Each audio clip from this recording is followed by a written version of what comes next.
যদি বলা হয় পৃথিবীতে সবচেয়ে ভয়ানক প্রাণী কোনটি, আপনারা নিশ্চিন্তে বলবেন বাঘ, ভাল্লুক কিংবা সিংহ অথবা হায়না। কিন্তু আমি বলবো আপনাদের উত্তরটা সম্পূর্ণ ভুল।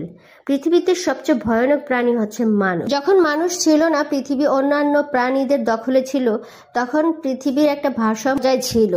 তারপরে যখন পৃথিবীতে মানুষ আসছে, আস্তে আস্তে মানুষের ব্যবহারে, মানুষের আচার আচরণে পৃথিবীর ভারসাম্য নষ্ট হতে শুরু করেছে। এই যে দেখুন, এটা হচ্ছে বাংলাদেশের অন্যতম যোগাযোগ ব্যবস্থার নদী বুড়িগঙ্গা নদী। এই নদীর মাধ্যমে বাংলাদেশের সমস্ত বেশিরভাগ জেলায় যোগাযোগের ব্যবস্থা। তো দেখুন, মানুষের ব্যবহারের কারণে এই নদীটা এখন আবর্জনার স্তূপে পরিণত হয়েছে। শুধু এটি নয়, এর মতো অসংখ্য বাংলাদেশের নদী নালা মানুষের অপব্যবহারের কারণে হারিয়ে গিয়েছে। অনেক নদী তো এখন মানুষের বসবাসের জন্য সুপার সিটি হিসেবে পরিচিত। এই হচ্ছে আমরা আমাদের মানুষের ব্যবহারের কারণে এই পৃথিবীটা একদিন ধ্বংস হয়ে যাবে। তা আমরা মানুষরা কত ভয়ানক প্রাণী, এবার ভেবে দেখুন।